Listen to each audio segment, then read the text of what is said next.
In JavaScript, we have several built-in data structures that help us store and manage complex data. Two of these essential data structures are maps and sets. Maps and sets offer efficient ways to store and retrieve data, making them perfect for tasks like caching, storing user preferences, or implementing algorithms. A map is a collection of key-value pairs where each key is unique.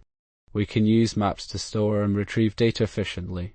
A set is a collection of unique values. We can use sets to eliminate duplicates and improve performance. While both maps and sets are data structures, they serve different purposes. Maps store key-value pairs, whereas sets store unique values. Let's create a map to store user preferences. Let's create a set to eliminate duplicates in a list. When working with maps and sets, avoid using them as arrays or objects. In this video, we covered the basics of maps and sets in JavaScript. Remember to use them correctly for efficient data management. To further improve your skills, practice using maps and sets in real-world projects. Thanks for watching. In the next video, we'll explore more advanced JavaScript topics.